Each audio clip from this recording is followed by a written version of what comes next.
గజం భూమి 13,500 రూపాయలతో 151 గజాల భూమి 20 లక్షలు మాత్రమే. కోట్లాది మందికి ఆయన ఆత్మీయులు, లక్షలాది మంది ఆయన మాటలతో పరివర్తన చెందుతారు. వేలాది మంది ఆయన్ని ఒక్కసారి కలవాలని ఆలోచిస్తూ ఉంటారు. వందలాది వీడియోలతో ఆయన మనందరికీ సుపరిచితులే. ఆయనే బ్రదర్ షఫీ గారు. మీరు చాలా స్పీచ్లు ఇచ్చుంటారు, చాలామందిని ఇన్స్పైర్ చేశారు. మీకు బాగా నచ్చింది అంటే ఏది చెప్తారు? బాగా మాట్లాడాను, చాలా బాగా చెప్పాను అన్న కాన్సెప్ట్ నాకు ఎప్పుడు కాదు, కానీ నన్ను ఇన్స్పైర్ చేసే కొన్ని మాటలు. ఈ వీడియో చూసి యాక్సిడెంట్ అయిన వాళ్ళు అనేక మంది, నాకు తెలిసి 10 మంది నడవడం మొదలుపెట్టారు.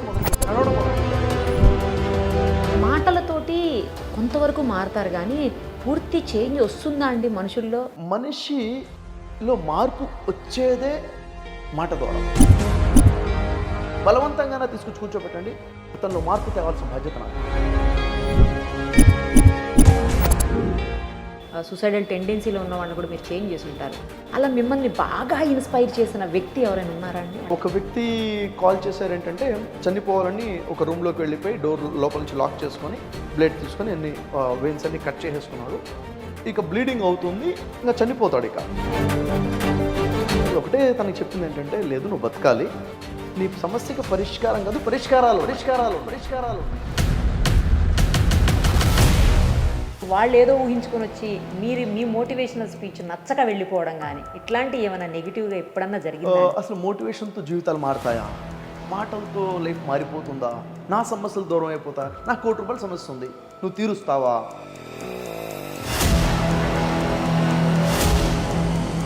అంటే ఎవరైతే నేను మారను, నాలో మార్పు రాదని జిద్దుతో, ఆ పట్టుదలతో, మొండితో ఉంటాడో ఫస్ట్ మార్పు అక్కడే వస్తుంది.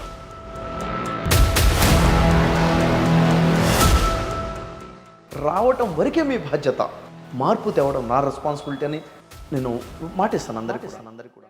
నమస్తే అండి. హలో అండి. ఎలా ఉన్నారు? చాలా బాగున్నాను. మీరు చాలా బాగుంటారు, అందరినీ చాలా బాగుండేలా చేస్తారు.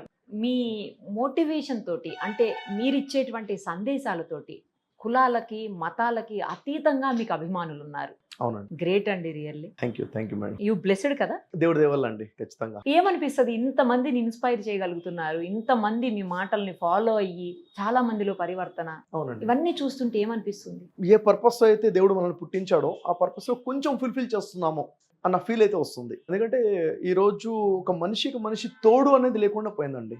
అంటే నమ్మకం లేదు. నా వాడే అని చెప్పి నా బాధలు చెప్పుకుంటే అది నాకు సహాయం కాదు, కానీ నష్టానికి గురి చేస్తుంది. ఈ విధంగా చాలా మందికి అసలు ఎవరికి బాధలు చెప్పుకోవాలి, ఎవరితో షేర్ చేసుకోవాలి, ఎవరు నన్ను ఆదుకుంటారు అన్నది చాలా పెద్ద ప్రాబ్లం. అంటే సమాజంలో మీకు కూడా చాలా ఎక్స్పీరియన్స్ ఉంటుంది. మీ వీడియోస్ మీరు కాల్ చేసిన తర్వాత నేను కొంచెం మీ వీడియోస్ చూశాను. నేను నిజంగా కంగ్రాచులేట్ తప్పకుండా చేయాలి మీకు. ఎందుకంటే మీరు చేస్తున్న హార్డ్ వర్క్ కనిపిస్తుంది అక్కడ. ఎక్సలెంట్, చాలా గొప్ప హార్డ్ వర్క్ చేస్తున్నారు మీరు. నాకు చాలా మంచి అనిపించింది. తప్పకుండా మీకు టైం ఇవ్వాలనే ఆలోచనతో మీకు కాల్ చేయడం జరిగింది కూడాను. అయితే మేడం, యాక్చువల్లీ ఇక్కడ ఏంటంటే ప్రతి వ్యక్తి కూడా ఏదో సమస్య నుండి బయటపడాలనుకున్నప్పుడు ఎవరో ఒక సహాయం తీసుకుంటున్నారు. సహాయం తీసుకునే తరుణంలోనే మళ్ళీ మోసపోవడం. అంటే మోసపోయిన వ్యక్తిని కలిసి అడిగితే ఎక్కడ మోసపోయామంటే తన దగ్గర ఉన్న వ్యక్తి, నమ్మినటువంటి వ్యక్తితోనే మోసపోతున్నారు. కాబట్టి నమ్మకాలు లేకుండా పోయాయండి. ఇలాంటి తరుణంలో తనకంటూ ఒక మంచి చెప్పేవాడు లేని తరుణంలో ఒక మంచి మాట కోసం ఎదురు చూస్తున్నారు కదా. కాబట్టి మనం చేసే కొంచెం పనిలోనే ఎక్కువ రిజల్ట్స్ వస్తున్నాయి, ఖచ్చితంగా చెప్పాలంటే. మీ బాటలోనే మీ అమ్మాయి కూడా నడవడం, తను ఇష్టంగా వెళ్తున్నారా లేకపోతే మీరు తనని ఇన్ఫ్లుయెన్స్ చేస్తున్నారా? లేదండి, యాక్చువల్గా ఏంటంటే మా అమ్మాయి అనే కాదు, ఇంకా చాలా మంది ఉన్నారు ఈ విధంగా. ఫర్ ఎగ్జాంపుల్ ఏంటంటే, ఇప్పుడు మా పాప ఎన్రిచర్ ఆయిషా, తను 12th క్లాస్ లో ఉంది, చిన్న పాప 8th క్లాస్ లో ఉంది. వీళ్ళిద్దరు కూడా స్పీచెస్ ఇస్తారు. చిన్న పాప కూడా నేను పెద్ద అమ్మది చూశాను. అంటే యాక్చువల్గా వీరు టాక్స్ కూడా ఎప్పుడు మొదలు పెట్టారంటే, ఎప్పుడైతే వీళ్ళు నా వర్క్ షాప్స్ అటెండ్ అయ్యారో అప్పుడు చేంజ్ వచ్చింది. మీకు ఒక ఇన్సిడెంట్ చెప్తాను. యాక్చువల్గా ఏంటంటే, మా పెద్ద పాప 9th క్లాస్లో ఉన్నప్పుడు నా ఫస్ట్ వర్క్షాప్ అటెండ్ అయింది. చేంజ్ ఆఫ్ ఫ్యూచర్ అని రామోజీ ఫిల్మ్ సిటీలో కండక్ట్ చేస్తాను, 2 days వర్క్షాప్. అంతకన్నా ముందు తను ఏంటంటే ప్రతిరోజు చివాట్లు ఎత్తినట్టమే, అంటే లేజినెస్ కంప్లీట్గా. ఎక్కడ ఏ వస్తువు పెడుతుందో గుర్తుండదు, పుస్తకాలు ఎక్కడో పడేస్తుంది, హోంవర్క్ ఉండదు, డిసిప్లిన్ లేదు, అంటే ఇంట్లో రకంగా ఒక ప్రాబ్లం అనమాట. అలాంటిది తను వర్క్షాప్ 2 days అటెండ్ అయిన తర్వాత, చిన్నపిల్లలు అలాగే ఉంటారులేండి, ప్రతిరోజు కూడా టీచర్స్తో మాట పడటము, అమ్మతో మాట పడటము, అలాంటిది నిజంగా అంటే తనతో తను విరక్తి, ఏంటి నేను ఇట్లా ఉన్నాను రోజు మాట పడుతున్నాను అన్న ఆలోచన అనమాట. అంటే సీరియస్నెస్ లేదు, ఎక్కడ మార్పు రావాలో తన ప్రాబ్లం ఐడెంటిఫై చేసుకోలేకపోయింది అనమాట. ఈ సిచ్యువేషన్ ఎప్పుడైతే వర్క్షాప్ తను అటెండ్ అయిందో 2 days workshop, change of future అని, కంప్లీట్ డ్రాస్టిక్ చేంజ్ అండి. నిజంగా చెప్పాలంటే మీరు నమ్ముతారో లేదో, నాకు కూడా సజెషన్స్ ఇస్తుంది. ఇప్పుడు 12th క్లాస్లో ఉంది, ఎవరన్నా ప్రాబ్లంలో ఉండి తను వచ్చి కూర్చున్నారంటే తనకి సరైన సజెషన్ ఇవ్వగలుగుతుంది. తను వర్క్షాప్ అటెండ్ అయిన తర్వాత నుంచి నేను ఎప్పుడు తన ఫీజు ఇప్పుడు పే చేయలేదు, స్కూల్ ఫీజు కానీ. ఇప్పుడు 11th 12th తర్వాత షీ స్టార్టెడ్ ఎర్నింగ్ అనమాట, ట్యూషన్స్ చెప్పడము. అంటే రెస్పాన్సిబిలిటీ ఎంత పెరిగిపోయిందంటే తన గురించి తానే కాదు, ఇంకా వేరే వాళ్ళని కూడా కేర్ చేయడము కంప్లీట్. ఇప్పుడు ఇంట్లో నిజంగా చెప్పాలంటే ఒక 20 years పాప, బాధ్యత గల పాప ఉంటే ఎట్లా ఉంటుందో, నాకు 12th క్లాస్లో ఉన్న తను అంతగా సపోర్ట్ చేస్తుంది. గ్రేట్ అసలు. ఒక ట్రాన్స్ఫర్మేషన్. చిన్న పాప కూడా వర్క్షాప్ అటెండ్ అయింది, ఆ తర్వాత నుంచి తనలో ఒక చేంజ్ అనమాట. అంటే ఈ వర్క్షాప్స్ ఒక ట్రాన్స్ఫర్మేషన్ తీసుకొస్తాయండి. చేంజ్ ఆఫ్ ఫ్యూచర్ అనే వర్క్షాప్ కంప్లీట్గా మనిషి మైండ్ సెట్ మారిపోతుంది. అలాంటి మార్పు అన్నది వచ్చింది. ఆ విధంగా ఒక మంచి చేంజ్ అనమాట. సో వాళ్ళు కూడా ఇందులోకే, అందుకని ఇంకా మీ దారిలోనే, మీ బాటలోనే అంటే పయనిస్తారు. నా బాట అనే కాదు, తనకంటూ కొన్ని ఆలోచన, తను ఒక ఎంటర్ప్రినర్గా ఎదగాలని, అనేక మందికి ఒక మంచి లైఫ్ ఇవ్వాలన్న ఆలోచన ఉంది. తను కూడా మోటివేషన్ ఉందండి. స్పెషల్గా ఏంటంటే బిజినెస్ మోటివేషన్లోకి రావాలన్న ఆలోచనలో తను ఉందన్నమాట పాప. ఓకే. బిజినెస్ రిలేటెడ్గా చాలా మంది లాస్ అయిపోతున్నారు కదా. ఈరోజు 100 మంది బిజినెస్ స్టార్ట్ చేస్తే 97% లాస్ అవుతున్నారండి. ఓన్లీ 3% మాత్రమే స్టాండ్ అవుతున్నారు బిజినెస్లో. అంటే ఏదో కోరికలతో లక్షలు పెట్టుబడి పెట్టేసి లాస్ అయిపోతున్నారు కదా. ఇప్పుడు తనకు చదువుతున్న సబ్జెక్ట్ కూడా బిజినెస్ అనమాట. బిజినెస్ రిలేటెడ్గా ఎలా స్టాండ్ చేయాలి అన్న కాన్సెప్ట్లో తను ముందుకెళ్ళాలన్నది ఆలోచన. అలాగే ఎంకరేజ్ చేస్తారా మీరు కూడా? తప్పకుండా. తన ఇంట్రెస్ట్ కాబట్టి. అసలు ఎక్కడండి మీ నేటివ్ ఎక్కడ? ఇందులోకి ఎలా వచ్చారు అసలు? మీరు ఎలా ట్రాన్స్ఫార్మ్ అయ్యారు ఫస్ట్ అది చెప్పండి. అంటే యాక్చువల్లీ అండి నల్గొండ డిస్టిక్, ఇప్పుడైతే సూర్యాపేట డిస్టిక్ అండి. ఓకే. కొత్తగా చెప్పంటే కోదాడ టౌన్ ఉంది. కోదాడ దగ్గర అమీనాబాద్ అనే విలేజ్, కంప్లీట్గా రిమోట్ విలేజ్. మా ఊరు నుంచి కోదాడ టౌన్కి వచ్చి చదువుకోవాలి రావాలంటే రోజుకు 4 బస్సులే ఉండేవి అనమాట. అప్పుడు ఆ టైంలోనే వెళ్ళాలి, స్కూల్ కోసం వెయిట్ చేయడం, సీట్ దొరకకపోతే బస్ ఆగకపోతే పైకి వెళ్ళి కూర్చోవడం, టాప్కి వెళ్ళి ఇలాగే ట్రావెల్ చేసాం. జనరల్గా ఇప్పుడు ఈ వయసులో ఉన్న వాళ్ళందరూ కూడా అలా కష్టపడ్డ వాళ్ళే. స్కూల్ కంటే ఎట్లా ఇప్పుడంటే ఇంటి దాకా కార్ వస్తుంది, ఇంటి దాకా ఆటో వస్తుంది, ఇంటి దాకా వస్తుంది. ఒకప్పుడు లేదు కదా మన టైంలో. అలాగే వెళ్ళి చదువుకున్నాము. చదువుకున్న తర్వాత అంటే ట్రాన్స్ఫర్మేషన్ ఏంటంటే నా లైఫ్లో ఒక గొప్ప ప్లస్ పాయింట్ మా నాన్నగారు అండి. మా నాన్నగారు యాజ్ ఎ డాక్టర్గా ఊళ్ళో సర్వీస్ చేస్తారు లాస్ట్ 50 years నుంచి. యాజ్ ఎ డాక్టర్గా ఇప్పుడు కూడా పాటిస్తున్నారు. ఇప్పుడు 82 years ఏజ్. మా నాన్నగారికి 7 సంతానంలో ఆల్మోస్ట్ నేను చిన్న కాబట్టి వారు ఇచ్చే సర్వీస్ ఎప్పుడు కూడా డాక్టర్గా డబ్బును ఎప్పుడు చూడలేదండి తను. అంటే పేషెంట్ అంటే వెంటనే తనకు సహాయం చేయాలి, నొప్పి తగ్గించాలి, బాధ దూరం చేయాలి అన్న ఇంటెన్షన్ ఉంటుంది, తర్వాత డబ్బు అన్న కాన్సెప్ట్.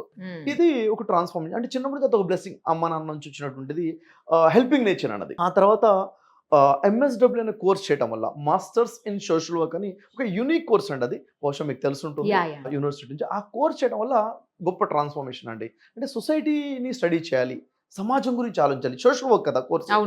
ప్రొఫెషనల్ సోషల్ వర్కర్గా మేము ఒక ప్రాబ్లమ్ని చూస్తే ప్రాబ్లం కనబడదు, దాని రూట్ కాజ్ ఏంటో చూస్తాం. మేము రూట్ కాజ్ని దూరం చేస్తే ప్రాబ్లం దూరం అవుతుంది అన్న కాన్సెప్ట్లోకి వెళ్తాము.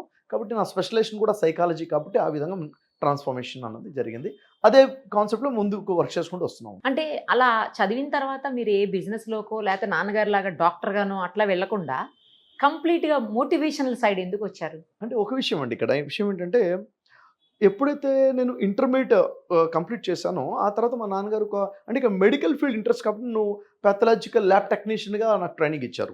నేను ల్యాబ్ టెక్నీషియన్ కూడాను. నా గ్రాడ్యుయేషన్ తర్వాత నేను కార్డియాలజీ టెక్నీషియన్ కోర్స్ కూడా తీసుకున్నాను. యాంజియోగ్రామ్, యాంజియోప్లాస్ట్, స్టెంట్స్ వేయడం, అది ట్రైనింగ్ తీసుకున్నాను. ఆ తర్వాత పీజీ తర్వాత సైకాలజీ అందుకు ఒకటి వచ్చింది. ఇదంతా రావటం ఒకటి. ఆ తర్వాత సైకాలజీ ఎప్పుడైతే చూసామో సమాజాన్ని చూసినప్పుడు ప్రాబ్లమ్స్ ఉన్నాయి. చూడండి మేడం, ఒక్క విషయం ఏంటంటే మేము స్లమ్స్లో వెళ్ళి వర్క్ చేసాం. అడ్డగుట్ట స్లమ్ ఉంది హైదరాబాద్లో, పెద్ద స్లమ్ కదా. ఆ ఏరియాస్లోకి వెళ్ళి ఎన్నో రోజులు మేము ఉండి అక్కడ ఉన్న ప్రాబ్లమ్, ఫ్యామిలీ ప్రాబ్లమ్స్ ఏంటి, పిల్లల ప్రాబ్లమ్స్ ఏంటి, ఎడ్యుకేషన్ ఎందుకు దూరంగా ఉన్నారు వాళ్ళు, ఎందుకని అలా ఉంది, ఇది మొత్తం చూస్తే అర్థమైన విషయం మైండ్ సెట్ కరెక్ట్గా లేదు, ఆలోచన విధానం కరెక్ట్గా లేదు. కాబట్టి వాళ్ళు ఆ విధంగా ఉన్నారు. అంటే మైండ్ సెట్ కనుక మారితే అక్కడ స్లమ్స్లోంచి కూడా గొప్ప డైమండ్స్ మనం బయటికి తీయచ్చు. ఆలోచన విధానం మారాలి. ఆలోచన మనం వాళ్ళకి ఇవ్వాల్సిన ఫుడ్ కాదు, జాబ్ కాదు, ఆపర్చునిటీ కాదు, డబ్బు కాదు, ఫెసిలిటీస్ కాదు, వాళ్ళకి కావాల్సింది మైండ్ సెట్, ఆలోచన విధానం. అది మాట ద్వారానే ఇవ్వగలుగుతాం అన్నది ఒక ఆలోచన అండి. అప్పటి నుంచి యాజ్ ఎ స్టూడెంట్గా ఉన్నప్పుడే, అంటే MSW చదివే సమయంలో నుంచే క్లాసెస్ చెప్పడం, స్కూల్స్కి వెళ్ళడం, కాలేజెస్కి వెళ్ళడము, బేసిక్గా చెప్పడం మొదలుపెట్టాను. నాకు రిజల్ట్ రావడం వచ్చినప్పుడు నాకు కాన్ఫిడెన్స్ వచ్చింది, ఎస్ దీని ద్వారా ట్రాన్స్ఫర్మేషన్ వస్తుంది. నా పర్పస్ లైఫ్ ఏంటంటే ఎప్పుడు కూడా చిన్నప్పటి నుంచి మా మమ్మీ చెప్పేది ఏంటంటే ఆపదలు ఉన్న వాళ్ళు ఆదుకోవాలి, కష్టాలు ఉన్న వాళ్ళకి ఏదో సేవ చేయాలి, మనం సేవ చేస్తేనే పైనుంచి బ్లెస్సింగ్స్ ఉంటాయి.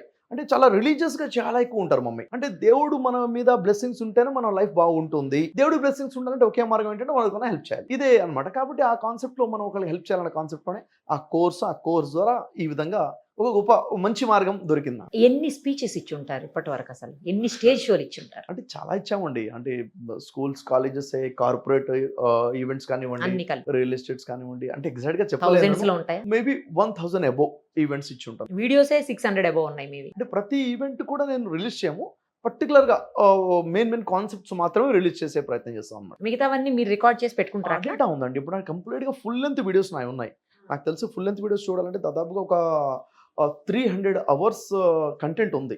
అది ఎప్పుడో దగ్గర మార్కెట్ లో రాబోతుంది. అంటే నేనున్నా లేకపోయినా భూమి మీద కంటెంట్ మార్కెట్ లో వదిలి వెళ్ళాలన్నది ఆలోచన అది. అయ్యో బాబోయ్, మామూలు విషయం కాదు కదండి అంత కంటెంట్ అంటే.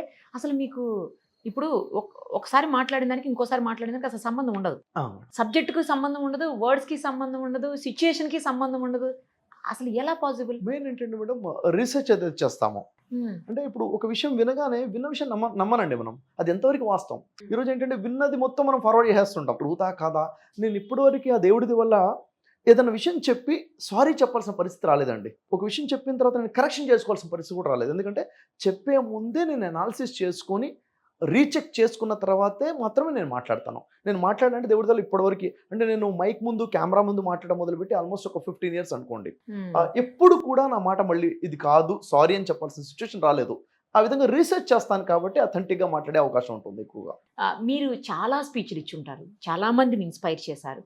మీకు బాగా నచ్చింది అంటే ఏది చెప్తారు? బాగా మాట్లాడాను, చాలా బాగా చెప్పాను అన్న కాన్సెప్ట్ నాకు ఎప్పుడు కాదు, కానీ నన్ను ఇన్స్పైర్ చేసే కొన్ని మాటలు ఉన్నాయి. చెప్పండి. అంటే నేను రిలీజ్ చేసిన ఈ వీడియోస్లో అరుణిమా సిన్హా గురించి నేను చెప్పానండి. లక్షల మంది చూశారు, లక్షల మంది జీవితాలు ట్రాన్స్ఫర్మేషన్ తెచ్చినట్టు వీడియో అనమాట అది. అరుణిమా గారి నుంచి అంటే వారు ట్రైన్లో ట్రావెల్ చేసేటప్పుడు తన మెడలో ఒక గోల్డ్ చైన్ ఉండడము, ఒక 6 దొంగలు ఉండడము, చైన్ని గుంజుకునే ప్రయత్నం చేయడము, ఆమె ఫైట్ చేయడం, డిఫెన్స్ చేయడము, దాంట్లో వాళ్ళు బయటికి నెట్టేయడం, అండ్ ట్రైన్ నుంచి కింద పడిపోతుంది. కింద పడిపోయినప్పుడు కంప్లీట్గా కాళ్ళ నుంచి ట్రైన్ వెళ్ళిపోవడము, తను లేవబోయే ప్రయత్నం చేస్తుంటే లేచే పరిస్థితి ఉండకపోవడము. ఆ సిచ్యువేషన్లో అంటే రాత్రి పరిస్థితి అంటే 2 పట్టాల మధ్య పడిపోయి ఉంటే రాత్రి గడిచిపోయే లోపల దాదాపు 30-40 ట్రైన్స్ పక్క నుంచి వెళ్తాయి అనమాట. అంటే కంప్లీట్గా ఊరు బయట ప్రాంతము ఎక్కడో పడిపోయి ఉంటుంది అలాంటి సిచ్యువేషన్. ఆ సిచ్యువేషన్లో తను అక్కడ నుంచి బ్లీడింగ్ అయ్యి స్పృహ కోల్పోతుంది. పక్క నుంచి ట్రైన్ వెళ్తుంటే సౌండ్ కూడా రాదు, వైబ్రేషన్ మాత్రమే వినిపిస్తుంది. అంతగా స్పృహ కోల్పోయిన పరిస్థితి. తెల్లారేసరికి పరిస్థితి ఏంటంటే ఎలకలు కూడా వచ్చేసి తను పిక్ తినే పరిస్థితి అనమాట. అంటే ఆ ఎలకల్ని దూరం జరుపుకునే అంతా కూడా ఓపిక లేనటువంటి సిచ్యువేషన్లో ఉంటుంది. తెల్లారిన తర్వాత దగ్గర ఉన్న విలేజ్ వాళ్ళు చూడడం, తన్ని అక్కడ నుంచి హాస్పిటల్కి తీసుకెళ్ళడము, గవర్నమెంట్ హాస్పిటల్కి పేరెంట్స్ రావడము, ఇదంతా ఒక వంతు అయితే నెక్స్ట్ డే న్యూస్ పేపర్లు ఏంటంటే అరుణిమ అనే అమ్మాయి ట్రైన్ టికెట్ లేకుండా ట్రావెల్ చేస్తుంటే టీసీ వచ్చి టికెట్ అడిగాడని భయంతో దూకేసింది అన్న న్యూస్.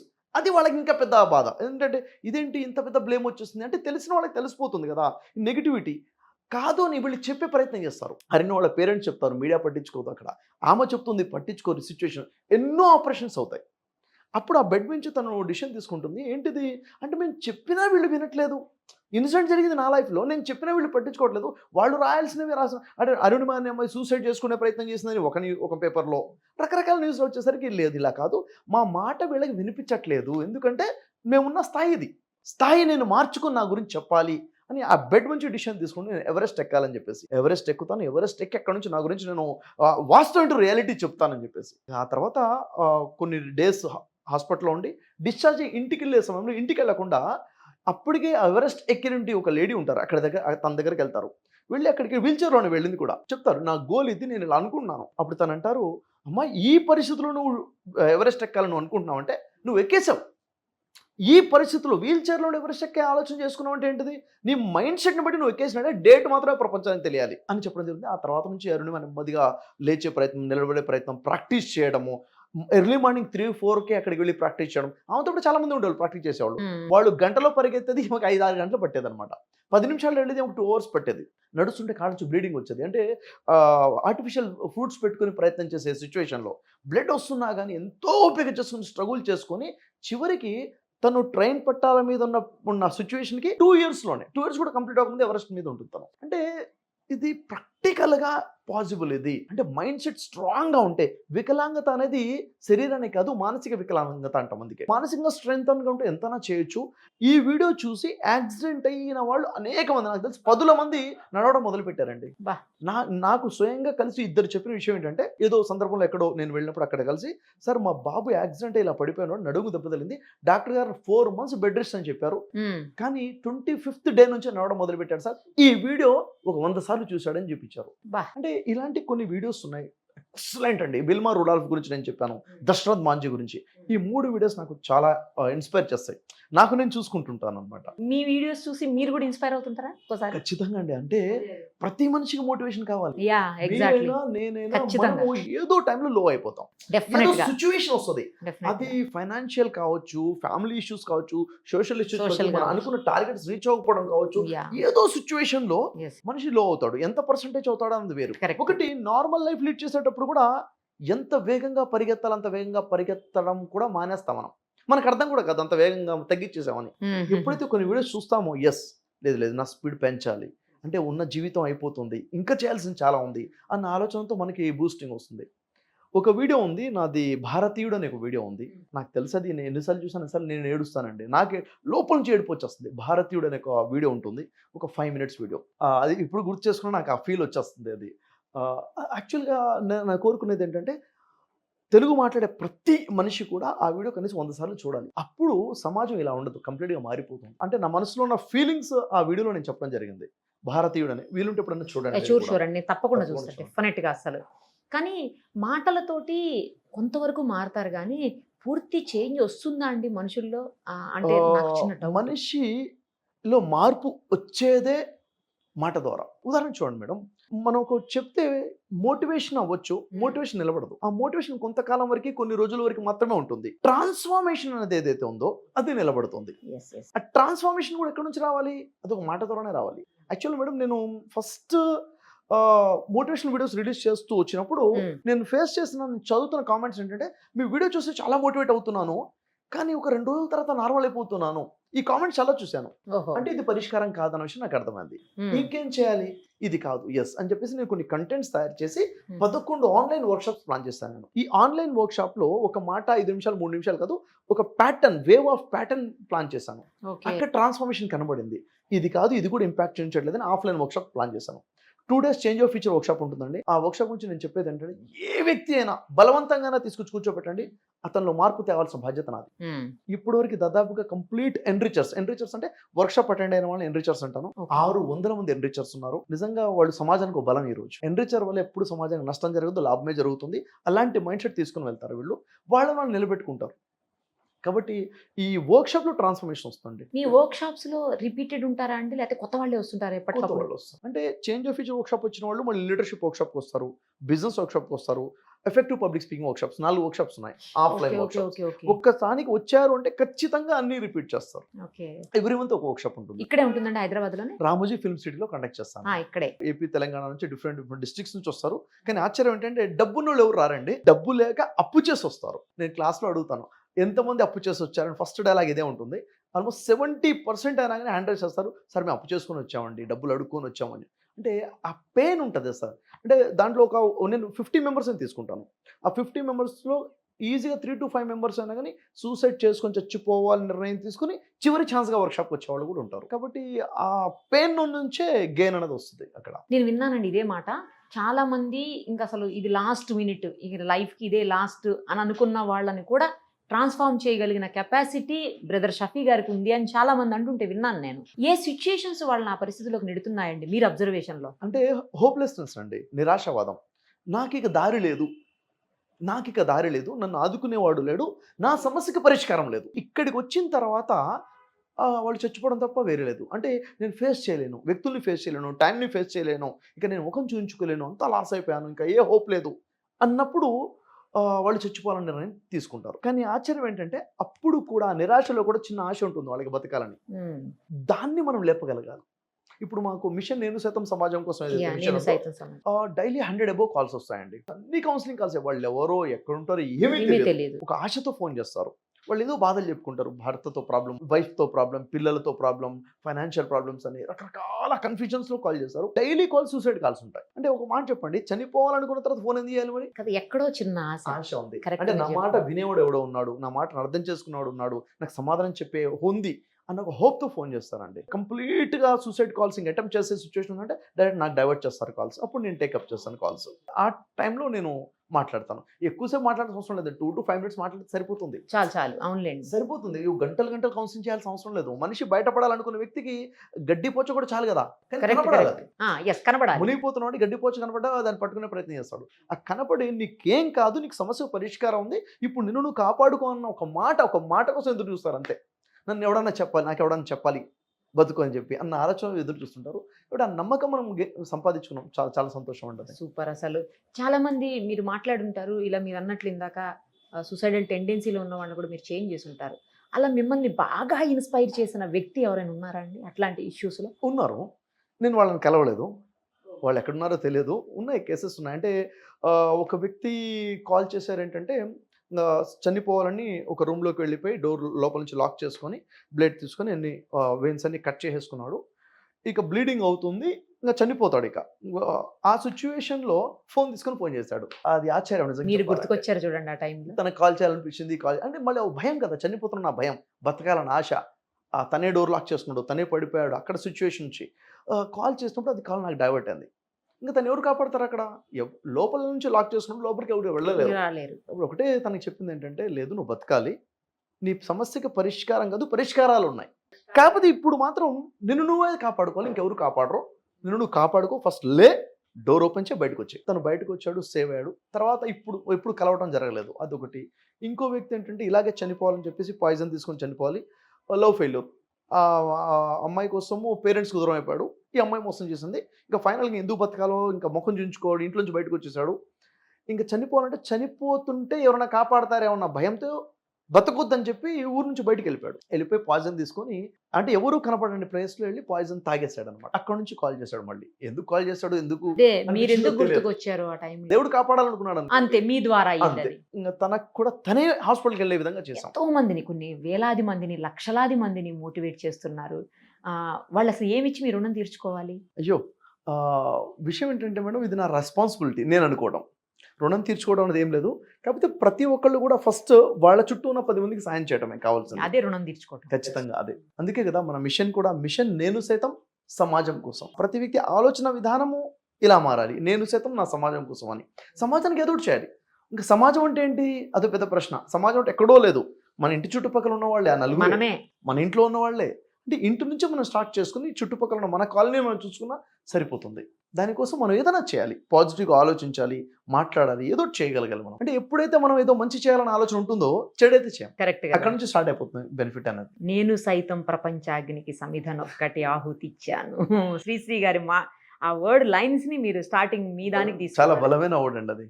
కుల మతాలకి అతీతంగా, అసలు ప్రాంతాలకి అతీతంగా వీటన్నింటినీ ఛేదించి మీరు అందరిలోకి చొచ్చుకొని దూసుకొని పోతున్నారు జనాల మధ్యలోకి.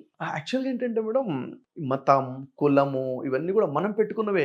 కాబట్టి నాకైతే అవి కనిపించాయి. ఎందుకంటే చిన్నప్పటి నుంచి కూడా పేరెంట్స్ ఇచ్చిన ఎడ్యుకేషన్ ఏదైతే ఉందో, ఇంటి నుంచి నేర్చుకున్న విషయాల్లో ఆ తెరలు మాకు కనపడలేదు. ఇప్పుడు ఉదాహరణకి చూడాలంటే మా విలేజ్ ఏదైతే ఉందో, అమీనాబాద్ విలేజ్లో నిజంగా చెప్పాలంటే ముస్లిమ్స్, ఉర్దూ మాట్లాడుతున్నటువంటి ముస్లిమ్స్ ఒకే ఒక ఫ్యామిలీ. అవునా? అంటే ఇప్పుడు నా ఫ్రెండ్స్ 100% ఎవరు హిందూ సోదరులే కదా అందరు కూడా. ఎక్కడ డిఫరెన్స్ ఎక్కడ ఉంది? చిన్నప్పటి నుంచి ఫ్రెండ్స్ వాళ్ళే, తిరిగింది వాళ్ళే, కలిసి చదువుకున్నదే, క్లాస్మేట్స్, బ్యాచ్మేట్స్ అందరు కూడా ఉన్నప్పుడు ఇక డిఫరెన్స్ ఎక్కడ నుంచి వస్తుంది? రాదు. ఒకటేంటి, ఇప్పుడు నాకు కంప్లీట్ కల్చర్ తెలుసు కదా, కల్చర్ తెలుసు, హావభావాలు తెలుసు, మాట విధానం తెలుసు, కంప్లీట్గా తెలుసు. ఇవేంటంటే నిజంగా చెప్పాలంటే ఆ కలుపుగోలుతనం లేకపోతే డిఫరెన్సెస్ వస్తాయి, అవునా లేదా? ఇప్పుడు ఇంకా నాకు బాధ అనిపించేది ఏంటంటే, ఇక్కడ కాలనీస్ ఎలా ఏర్పడుతున్నాయంటే, ఇక్కడ హైదరాబాద్లో కొన్ని ప్రాంతాల్లో ఇవి ఒక వర్గానికి సంబంధించిన కాలనీ, ఇది ఒక మతానికి సంబంధించిన కాలనీ, వాళ్ళు అక్కడ ఉంటారు, వీళ్ళు ఇక్కడ ఉంటారు, ఇంకా విడగొట్టేస్తున్నాం. నిజంగా చెప్పాలంటే ఈ తెరలు ఉండకూడదండి. ఎందుకంటే ఒక ఇండియన్గా మనం స్కూల్లో ఉన్నప్పటి నుంచి మన స్కూల్లో ప్రతిరోజు ఓత్ ఏం ఇచ్చాం మనం, అవునా లేదా? భారతదేశం నా మాతృభూమి, భారతీయులందరూ నా సహోదరులు అన్నది మన కేవలం మాట కాదు కదా, మన వాగ్దానం కదా అది. మన వాగ్దానం, ప్రామిస్ చేస్తున్నాము. భారతీయులందరూ నా సహోదరుడు అన్నప్పుడు మరి మనం అందరం ఒకటే కదా. ఇంకెందుకు డిఫరెన్షియేట్ చేయాలి? అది యాక్చువల్గా నా లైఫ్ యొక్క ఎయిమ్ కూడా అదే. ఈ మెసేజ్ స్ట్రాంగ్గా పబ్లిక్ వెళ్ళాలనే నా పేరే బ్రదర్ షఫీగా మార్చుకున్నాను కంప్లీట్గా. ఓకే, అసలు పేరేంటండి? షేక్ షఫీవుల్లా. బ్రదర్ షఫీ ఏంటంటే నేను మీ తమ్ముడిని, మీ అన్నయ్య అన్న ఫీలింగ్ ప్రతి ఒక్కరికి రావాలి. మనంతా అన్నదమ్ములం అన్న ఫీల్ రావాలి. ఈ మతాలు కులాలు మనం పెట్టుకున్నవి కంప్లీట్గా కదా. మీరు ఖురాన్ గురించి ఎంత బాగా ఎక్స్ప్లెయిన్ చేయగలరో భగవద్గీత గురించి కూడా అంత బాగా చెప్పగలుగుతున్నారు. నేను ఒక వీడియోలో చూశాను మిమ్మల్ని. నాకు అసలు ఆ వీడియో అయితే చాలా ఇన్స్పిరేషనల్ వీడియో అని నేను ఇప్పటికీ మర్చిపోయి, నేను ఎప్పుడో 4-5 years బ్యాక్ చూసిన వీడియో అది. నాకు ఎవరో సెండ్ చేశారు. అది చిన్న బిట్టే ఉంది అందులో, కానీ ఖురాన్ని సేమ్ టైము భగవద్గీతని రెండింటిని పోలుస్తూ రెండిట్లో ఉన్న మంచితనాన్ని గొప్పతనాన్ని మాత్రమే తీసుకోండి అని చెప్పే వీడియో అది. అవునండి. యాక్చువల్లీ ఏంటంటే ధార్మిక గ్రంథాలు ఇస్తున్న సందేశం ఒకటే కదండి. ఇప్పుడు అది వేదాలు అయినా, ఉపనిషత్తులైనా, భగవద్గీత అయినా, ఇటు బైబిల్ అయినా, ఖురాన్ అయినా, ఎన్ని గ్రంథాలు చెప్తున్న సందేశం ఏంటంటే మానవులందరూ ఒకే తల్లిదండ్రి సంతానం అని. ఇప్పుడు మీరు నేను ఎవరు? మీ నాన్నగారు ఎవరైతే ఉన్నారో మీ నాన్నకి నాన్నకి నాన్నకి నాన్నకి నాన్నకి నాన్నకి నాన్నకి నానే మా నాన్న కూడా. అంటే ఒకే తండ్రి కదా. అంటే ఒకే తండ్రి పిల్లల మీరు నేను. ఇప్పుడు అందుకే నేను మీకు బ్లడ్ డొనేషన్ ఇవ్వచ్చు, మీరు నాకు బ్లడ్ డొనేషన్ ఇవ్వచ్చు. అందరం కూడా బ్లడ్ రిలేటెడ్, రక్త సంబంధం ఉన్న అన్నదమ్ములో మనం. This a truth. ఇదే మెసేజ్ కదా మన ధార్మిక గ్రంథాలు ఇస్తున్నాయి కూడాను. వసుదైవ కుటుంబం అంటే ఏంటి? వసుదైవ కుటుంబం అంతా ఒకే సంతానం. అంటే ఒకే తండ్రి, ఒకే తల్లి నుంచి మనమంతా వచ్చాము. భవిష్య పురాణంలో క్లియర్గా ఉంటుంది. భవిష్య పురాణంలో నుంచి ఏంటంటే ఆదమో నామ పురుష పత్ని హవ్యవతి తదా అని ఉంటుంది. ఆదమో నామ పురుష, ఆదము నామము గల పురుషుడు, పత్ని భార్య హవ్యవతి తదా, హవ్వ భార్య అని చెప్పేసి భవిష్య పురాణంలో ఉంది. ఇదే విషయం బైబిల్లో కూడా ఉంది కదా. ఆదం హవ్వాల పేర్లు, వారి సంతానమే మనుషులందరని. అంటే మనం భవిష్య పురాణం ఉంది, బైబిల్లో ఉంది అంతేనా అంటే కాదు. ఖురాన్లో కూడా ఉంది మళ్ళీ విషయం. ఖురాన్లో 4వ అధ్యాయం 4వ సూర 1వ వాక్యంలో ఉంటుంది, సమస్త మానవులు ఒకే జంట సంతానం అని ప్రవక్త ముహమ్మద్ సల్లల్లాహు అంటారు. కుల్లు కుంబని ఆదమ ఓ ఆదమ మిన్ తురాబ్. ఓ మానవులారా మీరంతా ఆదం సంతానం, ఆదం మట్టితో తయారు చేయబడ్డాడు. అంటే మనమంతా కూడా ఒకే అమ్మ, ఒకే నాన్న పిల్లలము, ఒకే రక్తాన్ని పంచుకుని పుట్టిన పిల్లలము. ఇంకా మతాలు కులాలు ఎక్కడి నుంచి వచ్చాయి? మనం పెట్టుకున్నాం కదా ఇవి. వాస్తవానికి పుట్టినప్పుడు చూస్తే అంటే అమ్మా నాన్న చెప్పేంత వరకు నువ్వు హిందువురా, నువ్వు ముస్లింలా తెలియదు. అందరం ఒకటే కదా. ఇప్పుడు మా ఇంట్లో పుట్టిన ఒక బాబుని పుట్టు నుంచి మీ ఇంట్లో పెట్టేస్తే ఏం డిఫరెన్స్ ఎలా తెలుస్తుంది? తెలియదు. కాబట్టి మనం పెట్టుకున్న కల్చర్స్ ఇవన్నీ కూడా యాక్చువల్గా మన ఆలోచన విధానం ఏంటనేది క్లారిటీ ఉండాలి. ఇప్పుడు మనందరి అమ్మా నాన్న ఒకరే, అంతేకాదు మనందరినీ పుట్టించిన సృష్టికర్త కూడా ఒకటే కదండి. ఇప్పుడు మిమ్మల్ని పుట్టించిన దేవుడే నన్ను పుట్టించాడా, లేక నన్ను పుట్టించిన దేవుడు వేరా? నిరుపమ గారిని పుట్టించిన దేవుడే షఫీని కూడా పుట్టించాడు, అంతే కదా. వేరే దేవుడు లేడు, కొత్త దేవుడు లేడు. కాబట్టి మనందరినీ సృష్టికర్త భగవంతుడు, పైవాడు అనేవాడు ఒకడే ఉన్నాడు అన్న క్లారిటీ మనకు చెప్పాలి. ఇదే ఇప్పుడు మన రాముల వారి జీవితం చూసినా, సాయిబాబా వారి జీవితం చూసినా, సబ్కా మాలిక్ ఏకే అన్నారు కదా సాయిబాబా వారు. అవునా? అంటే ఒకే ఒక మాలికుడు. సబ్కా అంటే అందరూ వచ్చేసారు, ఒక మొత్తం ఒక కులం కాదు. అందరికీ యజమాని, సృష్టికర్త భగవంతుడు ఒకడే ఉన్నాడు, ఎక్కడ పైన ఉన్నాడు. Clear message. కాబట్టి మనమంతా ఒకటేనండి. మన పుట్టించిన దేవుడు ఒకటే, మన అమ్మ ఒకటే, మన నాన్న ఒకటే, మన రక్తం ఒకటే. కాబట్టి మనం డిఫరెన్స్ అన్న ఆలోచన నిజంగా మూర్ఖత్వం. అది అంతకు మించి ఏం లేదు. నాకు చిన్న డౌట్ అండి. ఇప్పుడు అందరికీ తల్లిదండ్రులు వాళ్ళిద్దరే, అందరికీ వాళ్ళే అన్నారు. అందరూ ఒకే తల్లిదండ్రులు సంతానం అంటున్నారు, అందరూ బ్రదర్ సిస్టర్స్ అంటున్నారు. మరి హస్బెండ్ వైఫ్లు ఇవన్నీ ఏంటి అంటే? ఇక్కడ చూడండి, ఒక విషయం ఏంటంటే మొట్టమొదటగా ఎవరైతే మొట్టమొదటి మనిషి స్త్రీ ఉన్నారో, ఆదం హవ్వ అంటారు కదా, వారికి ప్రతి కాన్పులో కూడా, ప్రతి డెలివరీలో కూడా కవలలు పుట్టారండి. ఒక ఆడమొగ కవలలు పుట్టారు. అప్పుడు దేవుడు పెట్టిన నియమం ఏంటంటే ఒకే కాన్పులో పుట్టినటువంటి పిల్లలు పెళ్లి చేసుకోకూడదు. ఒక కాన్పులో పుట్టిన అబ్బాయి వేరే కాన్పులో పుట్టిన అమ్మాయినే పెళ్లి చేసుకోవాలి. అప్పుడు దేవుడు పెట్టిన నియమం అది, అప్పటి ధర్మం అది. ఎందుకంటే ఆప్షన్ లేదు, అప్పుడు ధర్మం అది. కానీ ఇప్పుడు చూసుకుంటే రిలేషన్స్ దూరం అయిపోయాయి కదా. ఉదాహరణకి మా తాతగారు ఉన్నారండి, మా తాత ఒకడే కదా. కానీ మా తాతగారి పిల్లలు మొత్తం 120 మంది. ఇప్పుడు 120 మంది ఎక్కడున్నారో నాకు తెలియదు. ఒకళ్ళని వెళ్ళి కలిస్తే నిజంగా నా కుటుంబంలో ఉన్న వ్యక్తి అనే విషయం నాకు తెలియదు. ఆ సంబంధాలు మొత్తం వెతుక్కుంటూ వెళ్తే కానీ ఇప్పుడు ఆ విధంగా ఎందుకు? మీ తాత మా తాత ఒకటే కదా, మనందరి తండ్రి ఒకటే కదా. రియాలిటీ కదా ఇది వాస్తవానికి. అంటే ఊర్లు మారిపోయాం, ప్రాంతాలు మారిపోయాం, భాషలు మారిపోయి, పద్ధతులు మారిపోయి, కల్చర్స్ మారిపోయి, దూరం అయిపోయాం. వాస్తవానికి మనంతా ఒకటే. ఒక మనిషి ఇంకో మనిషి ద్వారానే ఇంకో వ్యక్తి పుట్టే విధంగా సిస్టమే దేవుడు పెట్టాడు కదా. ఉన్న విధానాన్ని బట్టి దేవుడు అప్పుడో నియమం పెట్టాడు, ఎవరిని మ్యారేజ్ చేసుకోవచ్చు, ఎవరు మ్యారేజ్ చేసుకోకూడదు. ఇప్పుడు ఒక నియమం ఉంది, ఇప్పుడు ఎవరిని మ్యారేజ్ చేసుకోవచ్చు, ఎవరు మ్యారేజ్ చేసుకోకూడదు అన్న. తోడు మనిషికి మనిషి తోడే కదండి. నిజానికి రాను రాను ఇప్పుడు చూస్తున్నాము, అసలు మానవ విలువలనే లేకుండా పోతున్నాయి, మనుషుల మధ్య సంబంధాలు లేకుండా పోతున్నాయి, ఆత్మీయతలు లేకుండా పోతున్నాయి. కేవలం డబ్బు సంబంధాలు మాత్రమే. అంటే మనం హిస్టరీలో చదువుతాము, మానవ సంబంధాలన్నీ ఆర్థిక సంబంధాలే అని. మేబీ దాన్ని ఇంప్లిమెంట్ చేస్తున్నారా అండి? ఏంటి అసలు? నిజంగా చెప్పాలంటే నేను ఒక ప్రశ్న అడుగుతాను, మీరు చెప్పండి. ఈ భూమి మీద స్ట్రాంగెస్ట్ రిలేషన్ ఏంటండి? బలమైన రిలేషన్ ఏంటిది ఈ భూమి మీద? భార్యాభర్తలదా, తల్లి పిల్లలదా, అన్న చెల్లెలదా? స్ట్రాంగ్ రిలేషన్ ఏంటిది? ఏమంటారు? బలమైన రిలేషన్ ఏంటిది? ఈ 3 బలమైనవే. మూడిట్లో బలమైనది ఏంటంటే ఏమంటారు? భార్యాభర్తల రిలేషనే బలమైనది అయి ఉంటుంది. కాదండి. యాక్చువల్గా ఈ భూమి మీద రియాలిటీ మాట్లాడుకుంటే అవసరము అనేది చాలా పెద్ద రిలేషన్ అండి. భార్య భర్తతో అన్నిసార్లు మాట్లాడేమో కానీ తనకు అవసరం ఉన్న వ్యక్తితో అన్నిసార్లు మాట్లాడతాడు, అంతసేపు మాట్లాడతాడు. ఒక అమ్మ తన పిల్లలతో అన్నిసార్లు మాట్లాడదేమో కానీ తనకి ఎవరికైతే నీడ్ ఉందో, అవసరం ఉందో, తనకు లాభం ఉందో వాళ్ళతో అన్నిసార్లు కాంటాక్ట్ చేస్తాం. ఫర్ ఎగ్జాంపుల్ మీరే గతం 1 వీక్ నుంచి ఏ రోజు ఎవరితో ఎన్నిసార్లు కాంటాక్ట్లో ఉన్నారు అంటే మీ అవసరము మీ లాభాన్ని బట్టి. నేను నా అవసరం నా లాభాన్ని బట్టి. అవసరము అనేది చాలా స్ట్రాంగ్ రిలేషన్ అండి ఈరోజు. ఒకటి అయితే ఇది ఉండాల్సిందే. మనిషి అటే పరిగెడతాను, నా అవసరం ఉన్న వైపు నేను మొగ్గు చూపుతాను. That is the true. కానీ బేసిక్ వాల్యూస్ ఉండాలి. నేను అదే అంటున్నాను. బేసిక్ వాల్యూస్ను వదిలిపెట్టి ముందుకెళ్ళకూడదు. ఇక్కడ ఏమైపోయిందంటే మేడం, అసలు మనిషికి తన జీవిత లక్ష్యం తెలియక ఇవన్నీ తప్పులు చేస్తున్నాడు. తన జీవిత లక్ష్యం ఏంటి? ఫర్ ఎగ్జాంపుల్ ఒక వ్యక్తిని అడిగాం, వాట్ ఈస్ యువర్ గోల్ అంటే నేను 100 కోట్లు సంపాదించాలి అంటాడు. నీ లక్ష్యం ఏంటంటే నేను గొప్ప డాక్టర్ అవ్వాలి. Okay, very good. ఇంకో వ్యక్తి నేను ఐఏఎస్ ఆఫీసర్ అవ్వాలి. ఇదేదో గోల్ చెప్తాడు. నిజంగా చెప్పాలంటే ఒక మనిషి తన ప్రొఫెషనల్ గోల్ని మాత్రమే గోల్ అనుకుంటున్నాడు, తన ప్రొఫెషనల్ లక్ష్యాన్ని మాత్రమే లక్ష్యం అనుకుంటున్నాడు. ఒక మనిషి జీవితంలో ఎన్ని లక్ష్యాలు ఉండాలి అంటే ఒకే లక్ష్యం ఉండాలి అన్న భ్రమలో ఉన్నాడు. కానీ ప్రతి మనిషికి 5 లక్ష్యాలు ఉండాలండి. ఏంటి 5? ఈ 5 గోల్స్లో ఒకటి తగ్గినా ఫెయిల్ అయిపోయినట్టే. 5 లక్ష్యాలు ఉండాల్సిందే. ఒకటి పర్సనల్ గోల్, వ్యక్తిగతమైన లక్ష్యం. రెండోది ఫ్యామిలీ గోల్, కుటుంబపరమైన లక్ష్యం. మూడోది ప్రొఫెషనల్ గోల్, వృత్తిపరమైన లక్ష్యం. నాలుగోది సోషల్ గోల్, సామాజిక లక్ష్యం. ఐదోది స్పిరిచువల్ గోల్, ఆధ్యాత్మిక లక్ష్యం. ఈ 5 ప్రతి వ్యక్తికి కావాల్సింది. 5 పునాదులు ఇవి చెప్పాలంటే. అంటే ఉదాహరణకి వ్యక్తిగత జీవితం గురించి ఈరోజు చాలా మంది నిజంగా చెప్పాలంటే మనకున్నటువంటి కల్చర్ని బట్టి చాలా మంది మహిళలు ఎక్కువగా ఒక 80-90% మహిళలు మ్యారేజ్ అయిపోయిన తర్వాత తన పర్సనల్ లైఫ్ అనేది లేకుండా చేసుకుంటారు. నా కుటుంబమే నా జీవితం, నేనేమైనా పర్లేదు, నా కుటుంబం బాగుండాలి అంటే నీ పర్సనల్ లైఫ్ బాగాలేదు, పర్సనల్ లైఫ్ గురించి ఆలోచన లేదు, లక్ష్యమే లేదు. అసలు విషయం ఏంటి? నేను బాగుంటేనే నా కుటుంబాన్ని బాగా చూసుకోగలుగుతానన్న బేసిక్ పాయింట్ మిస్ అయిపోయాం మనం ఇక్కడ. పర్సనల్ లైఫ్ అంటే ఏంటి? వ్యక్తిగతంగా నేను ఎలా ఉండాలి, వ్యక్తిగతంగా నా ఆరోగ్యం ఎలా ఉండాలి, నా మానసిక స్థితి, మానసిక ఆరోగ్యం, శారీరక ఆరోగ్యం ఎలా ఉండాలి, తన బిహేవియర్ ఎలా ఉండాలి, తన యాటిట్యూడ్ ఎలా ఉండాలి, తనకంటూ వ్యక్తిగతంగా తను ఎలా స్టాండ్ అవ్వాలి, తన గుర్తింపు ఏంటి, తన ఫ్యామిలీ అంటే ఒక తండ్రిగా, ఒక తల్లిగా, ఒక కుమారుడుగా, కూతురుగా, ఒక భార్యగా, ఒక భర్తగా గోల్ ఏంటి, ఎలా ఉండాలి.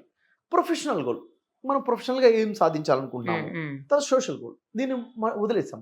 సామాజికంగా నాకు రెస్పాన్సిబిలిటీ ఉంది, నాకు లక్ష్యం ఉండాలి, నా కుటుంబంలో నా ఇరుపొకరు 4 ఇళ్ళు, నా కాలనీలో నా రెస్పాన్సిబిలిటీ, సోషల్ రెస్పాన్సిబిలిటీ. అది లేకపోతే తప్పు మళ్ళీ. ఎందుకంటే సమాజంలో ఉన్న సిటిజన్గా నా రెస్పాన్సిబిలిటీ, ఒక భారతీయుడిగా దేశం గురించిన బాధ్యత నా మీద ఉంది కదా. ఎందుకంటే ఈ సమాజం నుంచే నేను చదువుకున్నాను, ఈ సమాజం నుంచే డబ్బులు సంపాదిస్తున్నాను, ఈ సమాజంలో నా పిల్లలు చదువుకుంటారు, ఈ సమాజం నుంచే నాకు మొత్తం కావాలి, సమాజానికి ఏమైనా ఇవ్వాలి కదా right. That is social responsibility ఉండాలి. తర్వాత స్పిరిచువాలిటీ ఏంటంటే నా జీవితం నా ఇష్టం అన్న ఆలోచన తప్పు. ఎందుకంటే నేను కావాలని నేను పుట్టలేదు, ప్లాన్ చేసుకొని నేను పుట్టలేదు, మీరు కూడా ప్లాన్డ్గా పుట్టలేదు. మనం పుడతాన విషయం నాకు తెలియదు, మన మరణం కూడా మన చేతుల్లో లేదు. మన పుట్టుక మన మరణం మన చేతుల్లో లేనప్పుడు ఈ మధ్యలో ఉన్న జీవితం మనదా? అంటే నన్ను పుట్టించినా నాకు మరణాన్ని ఇవ్వబోతున్న దేవుడు ప్రసాదించిన జీవితం, ఈ జీవితం దేవుడు ఇచ్చాడు కాబట్టి దేవుడి ఇష్ట ప్రకారంగా జీవితాన్ని గడపాలి. ఇది ఫస్ట్ మన క్లారిటీ ఉండాల్సింది. మరో విషయం ఏంటిది? నా జీవితం నా ఇష్టం అంటే నేనేమైనా చేస్తాను, నాకు అధికారం ఉంది ఏమైనా చేస్తాను, నా డబ్బు ఉంది ఏదైనా చేస్తాను. కాదు. పుట్టించిన దేవుడు వింటున్నాడు, పుట్టించిన దేవుడు పరిశీలిస్తున్నాడు మొత్తం. అసలు నీకు ఇచ్చిన జీవితాన్ని ఇచ్చిన వదిలేదు కదా. అకౌంటబిలిటీ ఒకటి ఉంది. నేను జాబ్ చెప్పుకోవాలి, నేను మాట్లాడే దాని గురించి, నేను చేసే దాని గురించి, చూసే దాని గురించి, నా వ్యవహారం గురించి నేను జాబ్ చెప్పుకోవాల్సిన అవసరం ఉంది. అంటే నేను జవాబుదారీ ఉన్న వ్యక్తిని నేను అన్న స్పృహ ఉండాలి. ఎందుకంటే దేవుడు అంటే ఎవరండి? అమావాస్య అర్ధరాత్రి నల్లటి కొండ మీద నడుచుకుంటూ వెళ్తున్న నల్లటి కాలి కదలికలు సైతం చూడగలుగుతాడు, దాని సవ్వడి కూడా వినగలుగుతాడు. మరి మనం చేసే పనులు దేవుడికి తెలియవా? ఎందుకు తెలియదు? సీసీ కెమెరా లేవు, ఎవరు లేరని నేను చేసేస్తే తప్పు కదా. కాబట్టి ఇక్కడ ఏంటంటే ఖచ్చితంగా అది స్పిరిచువాలిటీ అనేది ఒకటి ఉండాలి, భయం అనేది ఒకటి ఉండాలి. కాబట్టి అక్కడ నుంచి ఒక హెల్ప్ నేచర్ వస్తుంది. లైఫ్ అనేది ఇప్పుడు మీరు చెప్తున్నటువంటి ఇలాంటి లైఫ్ లేకుండా పోతుంది అనమాట. ఏదో అవసరం కోసమే, డబ్బు కోసమే జీవితము అని కాకుండా రిలేషన్స్కి వాల్యూ ఇస్తాము. అట్లీస్ట్ తల్లిదండ్రులను కూడా పట్టించుకునే పరిస్థితి. నేను కొన్ని అనాథాలయాలకి వెళ్తూ ఉంటానంట, రెగ్యులర్గా ఓల్డేజ్ హోమ్లకి వెళ్తూ ఉంటాను. ఇలాంటివన్నీ చూసినప్పుడు, ఆర్ఫనేజ్ ఓల్డేజ్ హోమ్ చూసినప్పుడు సొంత పిల్లలే తీసుకొచ్చి అక్కడ వదిలేసిపోవటం, వాళ్లే చంపేదాని కోసం ట్రై చేయటం, ఆస్తుల కోసం వాళ్ళని కొట్టడము, ఇట్లా రకరకాలైనటువంటి ఇష్యూస్ అండి. వాళ్ళతో అవసరం లేకపోతే వదిలేస్తాం, వాళ్ళతో అవసరం ఉంటే వాళ్ళని ఉంచుకుంటాం. అంతగా మనిషి స్వార్థంగా మారిపోయాడు. నిజంగా చెప్పాలంటే ఇక్కడ రూల్ ఏంటంటే మేడం, తల్లిదండ్రులను ఎందుకు ప్రేమించాలి? తల్లిదండ్రుల కోసం తల్లిదండ్రులు ప్రేమించాలా? భార్యను ఎందుకు ప్రేమించాలి? భార్య కోసం భార్యను ప్రేమించాలా? కాదు. కాదు. భర్తను ఎందుకు ప్రేమించాలి? భర్త కోసం భర్తను ప్రేమించాలా? కానే కాదు. ఎందుకు ప్రేమించాలంటే, ఉదాహరణ నేను నమ్ముతున్న విషయం ఏంటంటే, నా భార్యను నేను ఎందుకు ప్రేమిస్తానంటే, దేవుడు నాకు ఆజ్ఞాపించాడు భార్యతో ప్రేమగా ఉండని. దేవుడు ఆజ్ఞాపించాడు కాబట్టి నేను భార్యతో నేను ప్రేమగా ఉంటాను. దేవుడు ఆజ్ఞ కోసం భార్యతో ప్రేమతో ఉంటే తిరిగి నాకు భార్య ప్రేమ లభిస్తుంది. దేవుడు ఆజ్ఞ పాలించిన వాడిని అవుతాను. భార్య కోసమే భార్యతో ప్రేమతో ఉంటే భార్య ప్రేమ లభిస్తుంది, కానీ దేవుడి ఆజ్ఞ అనేది లేకుండా పోతుంది. అంటే నేను తల్లిదండ్రులతో ఎలా ఉండాలి? దేవుడు ఏమైనా ఆజ్ఞాపించాడు అది తెలుసుకోవాలి. దేవుడి ఆజ్ఞ ప్రకారంగానే తల్లిదండ్రులతో ఉండాలి. తల్లిదండ్రులు కొడితే కూడా తిరిగి కొట్టలేరు, వాళ్ళు బలహీనులు. కానీ ఒకడున్నాడు కదా చూసేవాడు పైన, ఒక fear of God, that is the truth అండి. ఎందుకంటే మనం స్వేచ్ఛా జీవులం కాదు. ఇప్పుడు ఇండియాలో ఉంటే ఇండియా కాన్స్టిట్యూషన్ ప్రకారంగా ఉండాలి, లేకపోతే ఇక్కడ చట్టం ఉందంటాము. అవును. మరి దేవుడి చట్టం లేదా? దేవుడికి పవర్ లేదా? పుట్టించిన దేవుడు వదిలేశాడా? కానే కాదు. అంటే మనం ఎంత గొప్ప స్థాయికి వెళ్ళినా మరణం అనే దాని ద్వారా మనం అరెస్ట్ చేయబడతాం. ఆ తర్వాత పరలోక జీవితం ఉంది కదా, మరణానంతర జీవితం ఉంది కదా. వేదాలు చెప్తున్నాయి కదా, ఉపనిషత్తులు చెప్తున్నాయి కదా, పురాణాలు చెప్తున్నాయి కదా, బైబిల్ చెప్తుంది కదా, ఖురాన్ చెప్తుంది కదా, మన ఆధ్యాత్మిక గ్రంథాలు మనకు చెప్తున్నాయి కదా, మరణానంతర జీవితం ఉందని చెప్తున్నాం కదా. మనం చేసుకున్న ప్రతి రవ్వంత మంచి పనికైనా అక్కడ చూసుకుంటాము, రవ్వంత చెడ్డ పనికైనా అక్కడ మనకి ప్రతిఫలం అనేది ఉంది, శిక్షా బహుమానాలు ఉన్నాయి కదా అక్కడ. కాబట్టి ఆ స్పృహ ఉంటే తల్లిదండ్రులతో ఎలా ఉండాలో ఒళ్ళు దగ్గర పెట్టుకుని ఉంటాం, భార్యతో ఎలా ఉండాలో ఒళ్ళు దగ్గర పెట్టుకుని. చట్టానికి భయపడుతున్నాం, కనబడే చట్టం, కనబడని చట్టం కూడా ఒకటి ఉందన్న, అదే స్పిరిచువల్ లైఫ్. ఇది మిస్ అయిపోయింది. ఇది రావాలి. మేము చేస్తున్న ప్రయత్నం ఏది? ప్రతి మనిషిలో కూడా 5 రకాల లక్ష్యాల కోసం జీవితం గడిపే వ్యక్తి అయితే డిసిప్లైన్డ్ లైఫ్ వస్తుంది. ఫర్ ఎగ్జాంపుల్ అండి, బిల్ గేట్స్ ఉన్నారు, సక్సెస్ఫుల్ పర్సనా కదా? చాలా సక్సెస్ఫుల్, చాలా గొప్ప సక్సెస్ఫుల్ పర్సన్. కానీ నీతో బతకలేను రా బాబు అని చెప్పేసి భార్య అంటే ఫ్యామిలీ లైఫ్ ఏమైపోయింది? ప్రొఫెషనల్ గా సక్సెస్ఫుల్. మనం ఏమంటాం, ఒకదాన్ని చూసి సక్సెస్ అంటే తను ఇంకో లైఫ్ ఉంది కదా, 5 భాగాలు కదా జీవితంలో. పర్సనల్ లైఫ్ ఎలా ఉంది, ఫ్యామిలీ లైఫ్ ఎలా ఉంది, ప్రొఫెషనల్ లైఫ్ ఎలా ఉంది, సోషల్ లైఫ్ ఎలా ఉంది, ఈ కంప్లీట్ గా ఒక బేస్ అనేది ఒక మనిషికి అవసరం. దాన్ని బ్యాలెన్స్డ్ లైఫ్ అంటాం కదా. ఇవన్నీ లేకపోతే మనిషి లేనట్టు, ఇంకా ఉన్నా కూడా వేస్టే. ఒక మనిషికి 4, ఒక 2 చేతులు, 2 కాళ్ళు, అన్ని కావాలి కదా. కావాలి. ఒక కాళ్ళు లేదనుకోండి, పోలే అనుకోండి, ఎలా ఉంటుంది? అలాగే Unbalanced ఒక గా లైఫ్ ని ఉంటుంది. మనం వదిలేస్తే అలాగే అయిపోతుంది, అన్బ్యాలెన్స్డ్ అయిపోతాం. కాబట్టి ఇవన్నీ కూడా బ్యాలెన్స్ చేసుకుంటూ వెళ్ళడం, దట్ ఇస్ అ లైఫ్. ఇవన్నీ ఎలా తెలుస్తాయండి మీకు చెప్పేదానికి? నాకు అర్థం కావట్లేదు మేడం, ఈ విషయాలు మీకు కొత్త విషయాలా? కాదు, మనందరికీ తెలిసిన విషయాలే అండి. నేను ఒకటే చెప్తాను, ఎప్పుడు కూడా నేను కొత్త విషయం ఎవరికి చెప్పలేదు, నాకు తెలియదు కూడా కొత్త విషయాలు. మనందరికీ తెలిసిన విషయాలే గుర్తు చేసుకున్నాం, అంతకుమించి ఏం లేదు. అవునా కాదంటారా? మీకు తెలిసిన విషయాలే కదా ఇవన్నీ కూడా, మనందరికీ తెలుసు. కాబట్టి వాటిని వదిలేసాం, పరిశీలన చేయడం వదిలేసాం అనమాట. అండ్ అదే యాజ్ ఏ ప్రొఫెషనల్ సోషల్ వర్కర్గా ఒక సమస్య ఉంటే సమస్య నేను చూడను, దాని మూల కారణం ఏంటి, ద రూట్ కాజ్ ఏంటి. రూట్ కాజ్ ఇప్పుడు నాకేం తెలిసింది, సమాజంలో ప్రతి సమస్యకి రూట్ కాజ్ ఈ 5 లక్షలు లేకపోవడం. ఈ అవేర్నెస్ మనం కల్పించుకుంటూ వెళ్తే రెస్పాన్సిబుల్ సిటిజన్స్గా, రెస్పాన్సిబుల్ ఫ్యామిలీ మెంబర్గా తయారవుతాం మనం. మీకు మోటివేషన్ ఇలా చేసి చేసి చేసి చేసి ఎప్పుడైనా లైఫ్లో బోర్ అనిపించిందా అండి? అయ్యో, ఎందుకంటే మేడం ఒకటి విషయం ఏంటంటే, మనం చెప్తున్న ఒక మాట, ఎప్పుడైనా ఒక వ్యక్తికి మన మాట అవసరం ఉంది అన్నప్పుడు నా జీవితంలో చేసే మొదటి మోటివేషన్ అనుకుంటాను నేను. అదే ఫస్ట్ అనుకుంటారు ఎప్పటికప్పుడు. ఇప్పుడు నేను ఫర్ ఎగ్జాంపుల్ ఒక కాలేజ్కి వెళ్తాను, కాలేజ్కి వెళ్ళి మాట్లాడేటప్పుడు వాళ్ళతో ఫస్ట్ టైం ఇంటరాక్ట్ చేస్తున్నాను కదా. అవునవును. Physical interaction first time. అది చాలా అయి ఉండొచ్చు కానీ వాళ్ళకి ఫస్ట్ టైం కదా. ఒకటే ఇంటెన్షన్, నాకు ఒక యూనివర్సిటీ వాళ్ళు కానీ కాలేజ్ వాళ్ళు కానీ నాకు ఇన్విటేషన్ ఇచ్చారు అంటే ఏదో హోప్తో ఇస్తారండి. నేను ఎప్పుడు కూడా ఇంతవరకు 4 స్పీకర్స్ ఉన్నారు, మిమ్మల్ని కూడా పిలుస్తున్నానంటే ఎప్పుడు నేను వెళ్ళలేదు, ఎవరు నన్ను అలా పిలవలేదు కూడా. నేను ఒక్కనే స్పీకర్ ఉంటాను, కంప్లీట్గా 3 అవర్స్ లేదు నేను ఎక్కడ ఈవెంట్ తీసుకోను. 3 అవర్స్ నేను మాట్లాడతాను, ఎందుకంటే మైండ్ సెట్ చేయాలంటే 3 అవర్స్ నాకు టైం కావాలి అన్నది నాకు ఒక కాన్సెప్ట్ అనమాట. నేను వెళ్తాను, వెళ్ళినప్పుడు కంప్లీట్గా స్టేజ్ ఇస్తారు, ఆడియన్స్ నాకు ఆ విధంగా నేను వాళ్ళకి చెప్పేస్తాను, మధ్యలో బోర్ కొడితే బయటికి వెళ్ళిపోవచ్చు, ఫోన్లు చూసుకోవచ్చు, పక్కన వాళ్ళతో మాట్లాడచ్చు, నిద్రపోవచ్చు, అన్ని ఫ్రీడమ్స్ ఇస్తాను నేను వాళ్ళకి. ఏమైనా చేసుకోండి, మీరేం చేసినా మీలో చేంజ్ తీసుకొచ్చే బాధ్యత నాది, ఈ హాల్లో ఉంటే చాలు. ఆ రెస్పాన్సిబిలిటీ తీసుకుని స్టార్ట్ చేస్తాను. ఆల్మోస్ట్ ఇంతవరకు ఫిజికల్గా ఎంతమంది అయితే నా సెషన్ 3 అవర్స్ అటెండ్ అయ్యారో నాకు తెలిసి వాళ్ళ లైఫ్లో చాలా పెద్ద చేంజ్ తీసుకున్నారు వాళ్ళే కాదు, ఇంకా నలుగురికి బలంగా కూడా మారుతారు కూడా వాళ్ళు. సో ఎప్పుడు కూడా బోర్ కొట్టిన సందర్భం అనేది మీ లైఫ్లో ఈ ఇష్యూస్లో లేదు అసలు అయితే? లేదండి, లేదు. ఎదుటి వాళ్ళు ఎప్పుడైనా మిమ్మల్ని నెగిటివ్గా మాట్లాడిన సందర్భం కానీ, మీరు చెప్పిన దాన్ని సరిగా అర్థం చేసుకోలేకపోవటం కానీ, లేకపోతే వాళ్ళు ఏదో ఊహించుకొని వచ్చి మీ మోటివేషనల్ స్పీచ్ నచ్చక వెళ్ళిపోవడం కానీ, ఇట్లాంటి ఏమైనా నెగిటివ్గా ఎప్పుడన్నా జరిగిందా? చాలా ఉంటాయి. ఎలా ఉంటాయంటే అండి, అసలు మోటివేషన్తో జీవితాలు మారుతాయా, మాటలతో లైఫ్ మారిపోతుందా, నా సమస్యలు దూరం అయిపోతాయా, నాకు ₹1,00,00,000 సమస్య ఉంది నువ్వు తీరుస్తావా, ఈ ఆలోచనతో ఫోన్స్ వస్తే అవును ఖచ్చితంగా మీ ₹1,00,00,000 అప్పు తీరిద్ది, మీ జీవితం మారిద్ది, మాటలతో అన్నీ మారదాయి, ఫస్ట్ మీరైతే రండి అని చెప్పేసి వర్క్షాప్ పిలుస్తాం మేము. అంటే ఎవరైతే నేను మారను, నాలో మార్పు రాదని జిద్దుతో ఆ పట్టుదలతో మొండితో ఉంటాడో ఫస్ట్ మార్పు అక్కడే వస్తుంది. ఆ వ్యక్తి ఫస్ట్ మారుతాడు ఖచ్చితంగా. ఈ చాలా ఇన్సిడెంట్స్ ఉన్నాయి ఇలా. నేను మారను, నన్ను మార్చి చూపించని ఛాలెంజ్ చేసినోడే ఫస్ట్ మారుతాడండి, న్యూట్రల్గా ఉన్న వ్యక్తి కన్నా కూడా.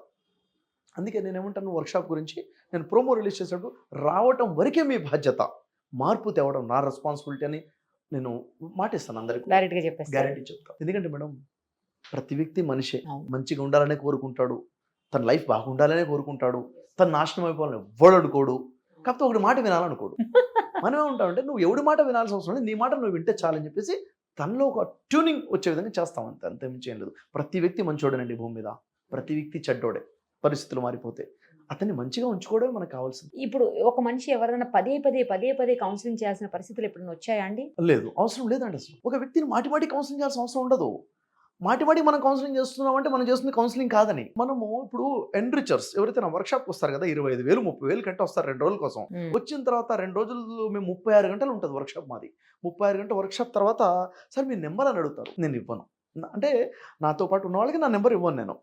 సార్ ఎలా సార్, మాకు ఏదైనా సమస్య ఉంటే ఎలా సార్ అంటే, మీకు ఎలాంటి సమస్య వచ్చినా ఏం చేయాలో అర్థం కాని పరిస్థితుల్లో ఈ ఫార్ములా ఇస్తాను వాళ్ళందరికీ. How to make a decision, నిర్ణయాలు ఎలా తీసుకోవాలన్న ఫార్ములా ఉంటుంది. ఇలాంటి క్రిటికల్ సిచ్యువేషన్లో కూడా ఆ ఫార్ములాతో కరెక్ట్ నిర్ణయం తీసుకోవచ్చు. ఒక 10th క్లాస్ చదువుతున్న స్టూడెంట్స్ కానివ్వండి, భారతదేశాన్ని నడుపుతున్న నరేంద్ర మోడీ గారు కానివ్వండి, లేకపోతే అమెరికా ప్రెసిడెంట్ కానివ్వండి, ఎంత పెద్ద క్రిటికల్ సిచ్యువేషన్ అదే ఫార్ములా. ఆ ఒక్క ఫార్ములా అప్లై చేసుకుంటే వర్క్షాప్లో మనం ఇస్తాం, దానికి ఎక్స్ప్లెయిన్ చేస్తాం ఎలా వింటాం. ఆ తర్వాత అమ్మ నా నెంబర్ ఎందుకని అడుగుతాను.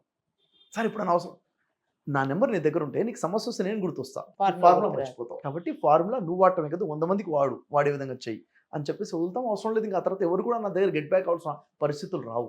ఇప్పుడు అలా రావు. ఎందుకంటే వాళ్ళు సెల్ఫ్ స్టాండ్ అవుతారు. ఎందుకంటే ఎప్పుడు నా దగ్గర వస్తూనే ఉండాలి, నేను ఉంటేనే మీకు లైఫ్, నేనే మీ అన్ని, మనం అయితే డిపెండెంట్గా మార్చుకోవడం కూడా తప్పండి. అది సెల్ఫ్ స్టాండ్గా మార్చాలి, వాళ్ళని ఇండిపెండెంట్గా మార్చాలి. అన్ని గంటలు ఏకధాటిగా అసలు అంటే గ్యాప్ తీసుకోకుండా మాట్లాడతారు కదా, మీకేమీ ప్రాబ్లం అవ్వట్లేదా? ఒక మనిషి యొక్క స్ట్రెంగ్త్ అనేది ఫిజికల్ స్ట్రెంగ్త్, శారీరక బలం అనేది సెకండరీయే కదా, మానసిక బలమే కదండి ఫస్ట్. ఆఫ్ కోర్స్ మానసిక బలమే. ఉదాహరణకి మనిషి ఏంటంటే చావు బతుకులో ఉన్నప్పుడు ఎంత బలహీనంగా ఉన్నా కానీ లేచి పరిగెడతాడు. వెనక పిచ్చి కుక్క పరిగెడుతుంది అనుకోండి, మనిషికి ఎక్కడ లేని బలం వస్తుంది. ఎక్కడి నుంచి వచ్చింది? మానసిక బలం. అది అంటే లేని బలాన్ని కూడా తీసుకొని పరిగెడతాడు. అలాగే ఎప్పుడైతే మనం మోటివేషన్ అనేది ఉందో, రెస్పాన్సిబిలిటీ అండి. కొన్ని జీవితాలు నా దగ్గరికి వచ్చేవాళ్ళు కూడా సామాన్య స్థితిలో ఎవరు రారండి. లైఫ్ అండ్ డెత్ సిచ్యువేషన్లో, లేకపోతే కంప్లీట్గా లైఫ్ విడాకులు తీసేసుకోవాలి, ఇంకా కంప్లీట్ లైఫ్లో స్పాయిల్ బ్రేక్ అన్న కాన్సెప్ట్లోనే వస్తారు. కాబట్టి పెద్ద రెస్పాన్సిబిలిటీ. ఇంకా ఆ టైంలో నేను ఈచ్ అండ్ ఎవ్రీ సెకండ్ నేను అలర్ట్గా ఉంటాను. నేను నా మాట, నా చూపు, ప్రతిదీ కూడా చాలా ఫోకస్గా ఉంటుంది నాకు. మీ వర్క్షాప్స్కి ఏ ఏజ్ నుంచి, అంటే మినిమం ఎంత ఏజ్ నుంచి మాక్సిమం ఎంత ఏజ్ వరకు అటెండ్ అయ్యి ఉంటారండి ఇప్పటివరకు? ఇప్పుడు నా వర్క్షాప్ అటెండ్ అయిన వాళ్ళు 7th క్లాస్ స్టూడెంట్స్ దగ్గర నుంచి 11-12 ఇయర్స్ ఏజ్ నుంచి 70 ఇయర్స్ ఏజ్ వరకు కూడా ఒకే బ్యాచ్ లో ఉంటారు. మరి అట్లా పర్వాలేదు. యాక్చువల్గా నా నార్మల్ క్లాసెస్ కాదు కదా, ఆటపాటలతో, యాక్టివిటీస్ తో మైండ్ సెట్ మార్చేస్తుంటాం. కాబట్టి దాంట్లో ఒక పెద్ద బిజినెస్ మ్యాన్ వచ్చి కూర్చుంటాడు, 300 కోట్లు టర్న్ ఓవర్ చేసే బిజినెస్ మ్యాన్ వచ్చి ఉంటాడు, ఫ్యామిలీ ప్రాబ్లంతో ఒకళ్ళు వచ్చి ఉంటాడు. ఇద్దరికి ఒకే దగ్గర ప్రాబ్లం క్లియర్ అవుతుంది. ఒక 10th క్లాస్ స్టూడెంట్స్ కి ప్రాబ్లం క్లియర్ అవుతుంది, ఒక పెద్ద బిజినెస్ మ్యాగ్నెట్కి ప్రాబ్లం క్లియర్ అవుతుంది ఒక సెషన్ లో.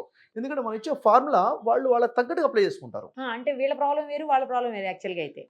అయినప్పటికీ కూడా సొల్యూషన్ అయితే దొరుకుతుంది, వచ్చేస్తుంది వర్క్షాప్. ఎంత పెద్ద ప్రాబ్లం ఉన్నా, ఎలాంటి ప్రాబ్లం అయినా అది ఖచ్చితంగా మీ వర్క్షాప్కి వచ్చారు, అటెండ్ అయ్యారు అంటే సాల్వ్ అయిపోయినట్లే. మరణానికి తప్ప ప్రతిదానికి పరిష్కారం ఉంది. హెల్త్ ఇష్యూస్ కూడా నేను అదే అంటున్నాను, మరణం తప్ప ప్రతిదానికి పరిష్కారం ఉంది భూమి మీద. ప్రతిదానికి ఫస్ట్ ఉందని నమ్మాలి, ఆ తర్వాత పరిష్కారం ఉంది ఖచ్చితంగా. ఇప్పుడు నా వర్క్షాప్ అటెండ్ అయిన 600 మంది ఎవరైనా టచ్ చేసి అడగండి, ఏ సమస్య అయినా పరిష్కారం ఉందంటారు. పరిష్కారం లేదనుకున్న వ్యక్తి వదిలేస్తాడు కదా, గివ్ అప్ చేస్తాడు. మీరు ఎప్పుడైనా ఏదైనా లైఫ్ లో ఎందుకులే ఇది గివ్ అప్ చేసేద్దాం అని చేశారా? ఏదైనా ఏ ఇష్యూ అయినా ప్రతి వ్యక్తి చేస్తాడు, నేనే కాదు, మీరు ప్రతి వ్యక్తి గివ్ అప్ చేస్తారు. యాక్చువల్గా ఒకటి మనం స్టార్ట్ చేసినప్పుడు సందర్భాలు ఎలా ఉంటాయంటే, ఇది నాకు ఇప్పుడు ఎంత ఇంపార్టెంట్ అనేది ఉంటుంది. ఎందుకంటే దాని పక్కన ఇంకో పని వచ్చి ఉంటుంది కదా. ఈ రెండిట్లో నేను దేన్ని take up, this is the decision making, నిర్ణయాలు తీసుకోవడం. దేన్ని పట్టుకోవాలి, దేన్ని వదిలేయాలి అన్నది. అలాంటప్పుడు చాలా విషయాలు గివ్ అప్ చేసి ముందుకెళ్తుంటాం. కొన్ని విషయాలు గివ్ అప్ చేయడం తప్పు, చేయాలి. కొన్ని విషయాల నుంచి బయటపడాలి.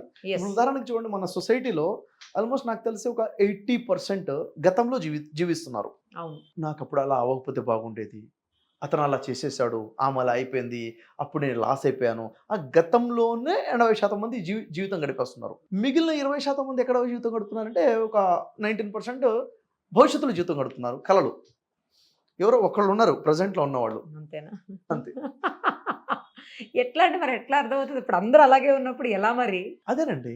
ఈ వర్క్‌షాప్సే సొల్యూషన్. నిజంగా చెప్పండి, ఆలోచన విధానం మారకపోతే ఏది మారదు. మారాల్సింది ఆర్థిక స్థితులు కావు, సామాజిక స్థితులు కావు, ఆరోగ్య స్థితులు కావు. మారాల్సింది మానసిక స్థితి మారాలి. ఆలోచన విధానం మారాలి. ఆలోచన విధానం అది బాగుందని ప్రతి ఒక్కడు అనుకుంటున్నాడు. ఎవరికి వాళ్ళే. ప్రతి ఒక్కడు అనుకుంటున్నాడు. ఆ వ్యక్తి ఎప్పటివరకైతే అద్దంలో ముఖం చూసుకోమో ముఖం ఎలా ఉందో అర్థం కాదు.